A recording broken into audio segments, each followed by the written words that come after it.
Today, of course, being Good Friday, we will focus on things concerning or things around the crucifixion of Jesus Christ. You know, it's a day to commemorate. It's a day that Christians around the world commemorate the death, the crucifixion and death of Jesus Christ, and that is what the day is all about. And none more so. So there have been a number of movies and series concerning the story of the life and times of Jesus Christ, as much as they know, as much as they can.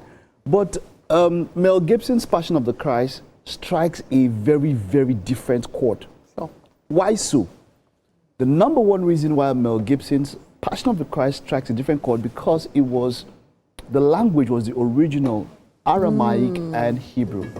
So they decided as much as they could to use Aramaic and Hebrew. Now you understand that even when, have you seen that game where one person says something and by the time it gets to the last person, it's almost entirely different.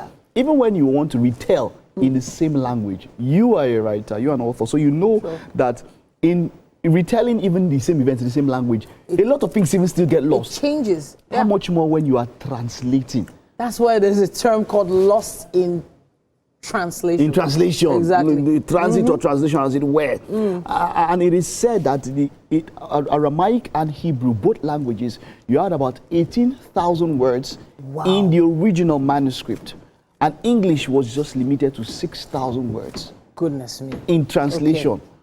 As at that time. So that's think why about it connected. Because so it was also translated into hundreds of languages. This particular movie. Exactly. So by the time it was translated, it wasn't translated from English to those languages. It was translated from the original as much as they Hebrew. could. And then the acting performances. Jim Caviezel here plays Jesus Christ.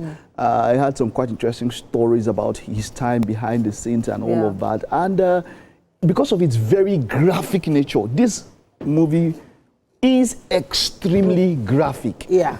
The pains and the whoops and the flogging, in fact, the way the actual cross itself was constructed, as in, they made it so realistic. It looked like other people have been crucified on that cross before. You know, that is a possibility. Like, I don't know, you just saw that scene. Now let's see if we can see a little bit of it where you see what she's talking about. It was just too, the crown of thorns was just so, when they were placing the crown of thorns on his head, the sound effects of when they were placing it, even the soldiers that were placing it on his head also got wounded. Right? So it was a complete depiction of the last 12 hours. The closest depiction we've seen on TV. And that is, of course, Mel Gibson. Even though we're hearing talks of a sequel. We've been hearing that for about 2 years now. But so far, this is considered one of the highest grossing films of all time. And Mel Gibson, I believe he gave a lot of the proceeds. I can't remember what they said he gave the proceeds to. But he didn't actually earn, because he gave it out for free. He gave a lot, and then also he removed the copyright from the movie, so he allowed it to be copied. I don't use the word pirated, but a lot of people used it and all of that. So after this particular movie, I think it's been played and played and played over and over again. What year was the movie now? 2004 was when it came out. All right, but so that's how many years ago now? That's now we're 26, so it's 22 years ago. 22 years ago. Amazing. But then there's another one. Now this one was in 1974. Wow. And if you're talking about 1974, you're talking about 52 years ago. It's 26 up until 2026 after. Now this particular actor is, if people mention Jesus Christ, this guy's picture is the one that comes to your head. Wow. Because his picture was framed and used for a lot of the images of Jesus Christ, as we know.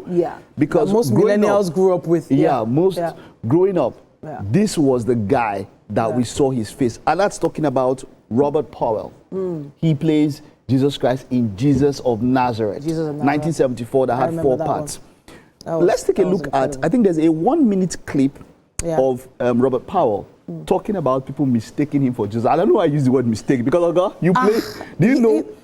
There's something, if we can see it right now, there's something about playing roles like this. Just a short clip. That is so, the impact on the actor's life is unmistakable. So let's listen to Robert Powell talking about being mistaken for Jesus Christ. Just seen iconography, which is in churches, and which is undoubtedly you. I think it's quite a remarkable thing that you are now actually the perceived image of Jesus Christ at that time. In many, and those will live on within these the icons within these churches. It must be quite an interesting feeling to know that's going to happen. Is that what you're saying? To be Jesus, yeah. A few years ago, I was in Venezuela making a film. And it happened to be over Easter, and I was working with an Italian crew. So on a Sunday, I had a lie-in, and they all went off to the local church in Puerto Ordaz. It's on the confluence of the Orinoco and the Caroni.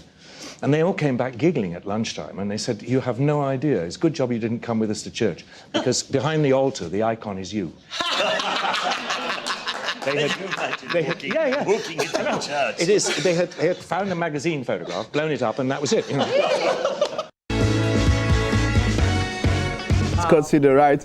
So there is something about that. He talked about playing the role. Jim Caviezel has talked over and over about playing that role, and it affected his career as well, because after playing the Passion, doing the Passion of the Christ, his career, I don't think he really needed to be in the industry as much as people thought he did, but he couldn't play any other role that was 1/3 as impactful as playing Jesus Christ in the Passion of the Christ.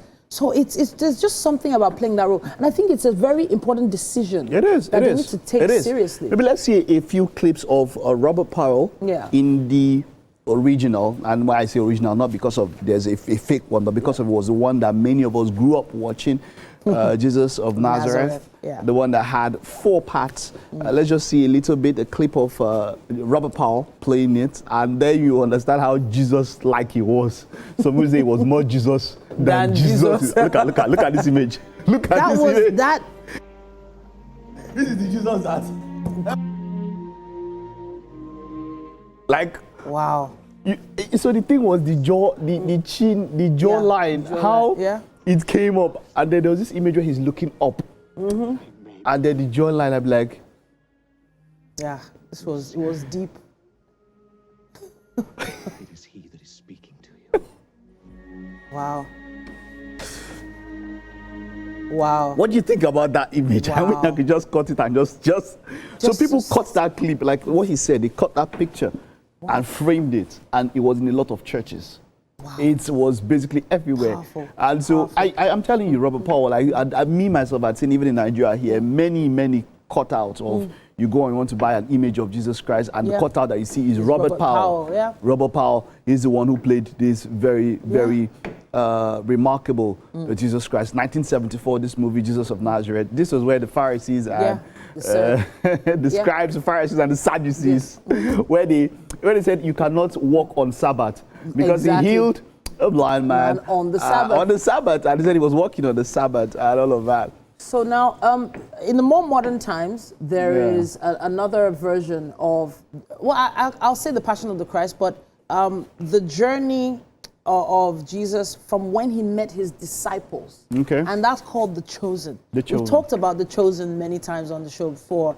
And that gave us a more, I'll use the term relaxed version of Jesus. So it was very intense with Passion of the Christ and with Jesus of Nazareth. But with The Chosen being a series, I think it's on the 5th season now, they really relaxed him. They brought him down and they put him with his brothers, the disciples, right? And I say his brothers because it was like a family. And how he went through, the journey of finding each and every member of that particular group. Yeah. The way they followed him. All through and all of that. All through everything. They broke it down, but they've not gotten to the crucifixion bit yet. Where they stopped was actually when he arrived at Jerusalem on a donkey, right? So we haven't gotten to the actual crucifixion yet. So that's why we can't really compare that with these particular movies. So with retellings of Jesus Christ, I don't think it's an issue of comparisons, because a lot of them came from different angles. Yeah. Jesus of Nazareth back then was from his birth to his death. That was why it was 4 parts. I still remember the cassette, the VHS tapes my dad would have. VHS. 4 of them, four VHS tapes, and of course when it was Easter and Christmas, we would also play the birth and all of that. I still remember Mary's face. I can't remember the actress's name. I'll check it out. But what they do is that they tell it from different angles, and it is one sort of retelling where you can't really compare. But yeah, that is what Good Friday. And a lot of families are going to be watching one or the other of these particular movies this weekend. The Passion of Christ is a favorite. And of course, the original Jesus of Nazareth, if you can find it, you should have your families watch that as well. There were a lot of controversies over him being Caucasian, though. That's Jesus of Nazareth. Oh, yeah. That discussion will not come to an end. Yeah, we don't have time for that particular convo. But it is Good Friday right here on Wake Up Nigeria. That's it on the movie segment for now.